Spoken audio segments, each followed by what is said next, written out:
A loaded week in Texas with 3 cards, one in Laredo, Austin, and San Antonio, plus a championship performance. We break it all down next. Please like and subscribe, leave us a comment, help us hit 10,000 subscribers, and please remember to share.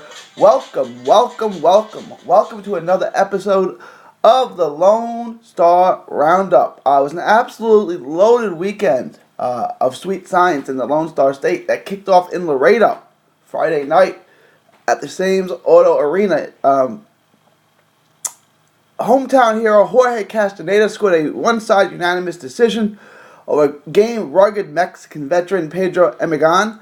Castaneda put together an excellent body attack. Worked the body, controlled the body all night, hurt him in the first round, and took seized of the fight from there on. A really heavy-fisted puncher. The Laredo native stayed calm and in control throughout the entire 8 rounds. Emigan was broken down from the first round on.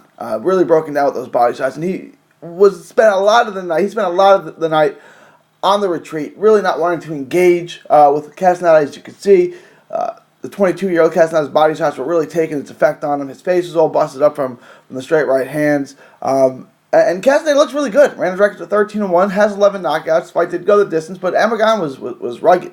Game. Post-fight, the newly crowned champ told us that the fight wasn't that tough. It was more complicated because of his style. He's a southpaw, he's lefty, and he said Castaneda said he couldn't get his punches in. Couldn't catch him clean. It wasn't that he was a hard fighter. It was more complicated. He was a tough opponent.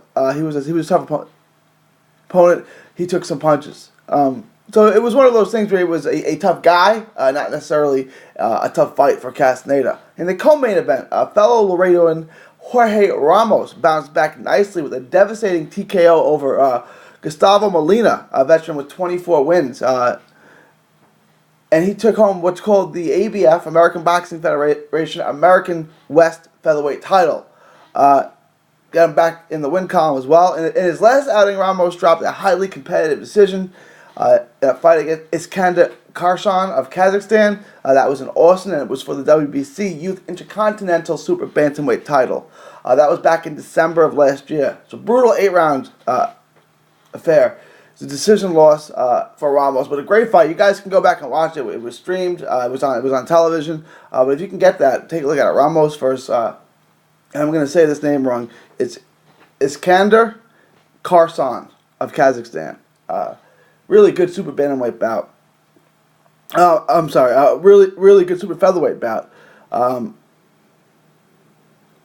Jorge's younger brother, Alex Ramos, won his pro debut on that same card too, in the super bantamweight bout, via 4-round unanimous decision.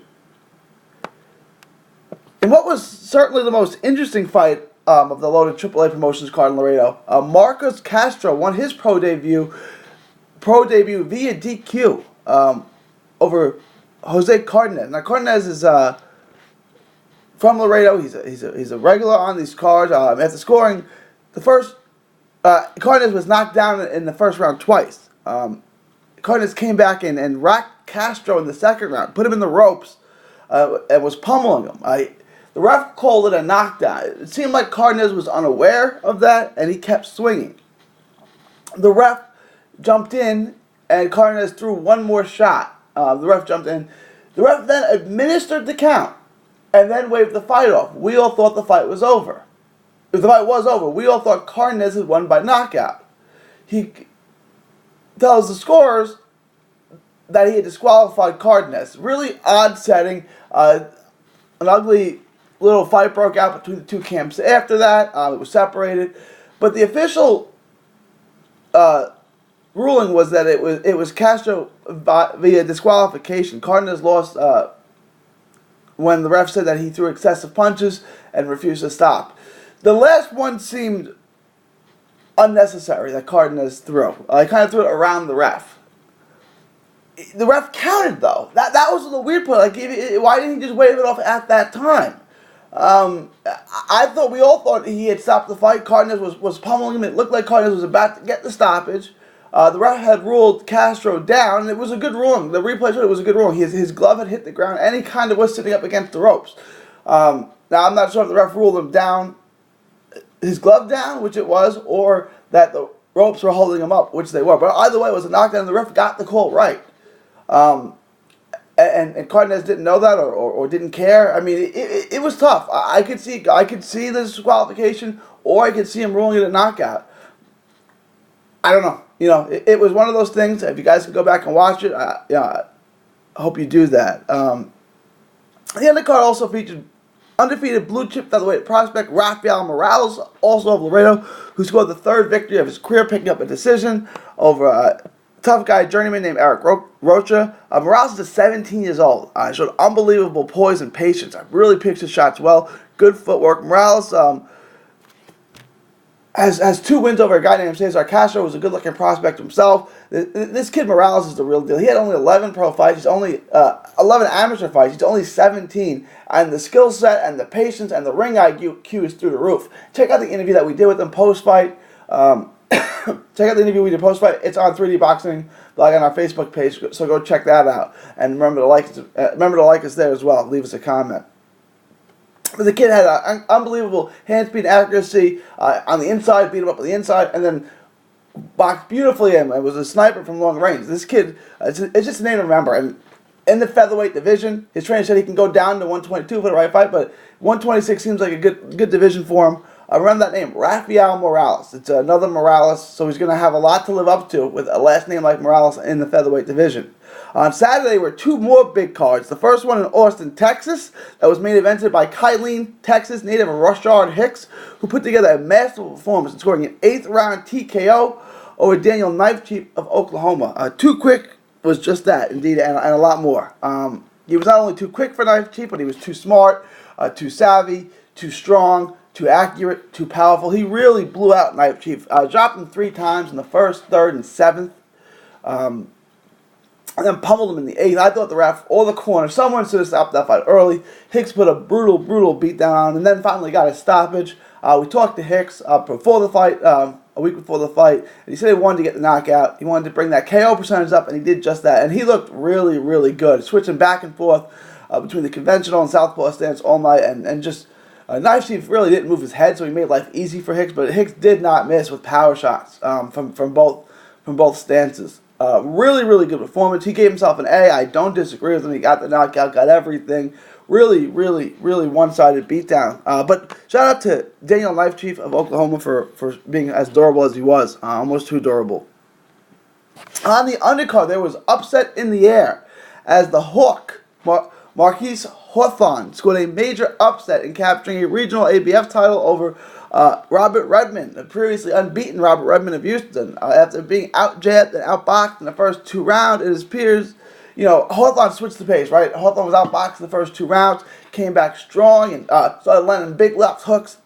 Took control of the fight in the 3rd round, dropped him in the 4th round. Then in the 5th round, Redmond tried to slow the fight down and bring it back to boxing. He actually got out-jabbed in the 5th, 6th, 7th rounds.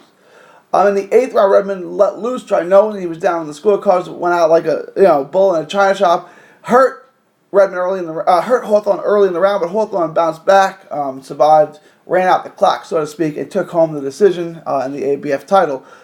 Just a quick note, Rashard Hicks also won an ABF title in his win over Daniel Knifecheap to the ABF USA welterweight title. In one of the undercard fights, Jose Martinez, who comes from East LA, California, put on a heck of a performance. The reason why we mentioned it was a career debut. Showed a lot of discipline, great footwork, great combination punching. He's trained by David Martinez out of Houston. And Dave Martinez is really, he's a top-notch trainer who doesn't always get the respect. Martinez Boxing Gym in Houston's in Midtown. He's an excellent trainer. His fighters always come well prepared. They always have the right game plan. They're always disciplined. They're never flawed fundamentally. This guy, Dave Martinez, does a great job. So if you're looking for a trainer out in Houston, Martinez is one of the best. His brother, Jose Martinez's older brother, Alejandro Martinez, also made his pro debut on the card. He had to settle for a draw. Really tough fight. They aren't. The Martinez brothers are related, but they aren't related to Dave Martinez. It's just the same last name. But he's doing a great job with his fighters there in Clutch City. In the final card of the weekend, Out of San Antonio at the famous Scottish Rite Theater, undefeated middleweight prospect Eddie the Hunter Ortiz stayed unbeaten via third round knockout of Jesus Gomez Rodriguez of Mexico. Ortiz stunned Rodriguez with a vicious uppercut that sent him reeling into the ropes. And then like a dog on fear, Ortiz jumped on, I guess you could say like a hunter, unleashed a flurry of power shots that left Rodriguez defenseless and battered in the ropes, causing the referee to step in and halt the bout in the third round. Ortiz looks really good. I think his record's 8-0 with 2 draws now. But this kid is phenomenal. He's 27, so he's prime now. I'd like to see him really, really step up. He said he tried to stay patient and wait for his opportunity, and that's exactly what he's done. He beat Curtis Colvin in his last fight out in Houston. This guy is a legitimate world-class 160-pounder. We need to step up in competition a little bit and see what he does there, but he is looking really, really good. Final news of the day. Weslaco, Texas native Brandon Figueroa captured the 122-pound WBA interim title in an awesome performance on the Danny Garcia vs. Adrian Gonzalez undercard. That was out of California. Figueroa, younger brother of Omar Figueroa, made Yanfres Parejo quit on his stool. Parejo was asked by his trainer if he wanted to continue. You could see him shaking his head. No, he didn't want any more of that smoke from the younger Figueroa brother. What's most impressive about it was so much that was impressive about Figueroa's performance. What was most impressive is that Parejo had not too long ago just gotten a distance with Ryan Burnett, who was on our pound-for-pound list.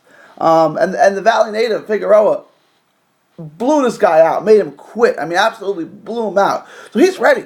He's ready for anybody. Hopefully he gets a world title shot next or at some point this year. He's just 22, so he's really young. And once he gets that, both Figueroa boys, him and his brother Omar, will have been world champs. His brother Omar Figueroa obviously was the WBC lightweight champ. He's still undefeated.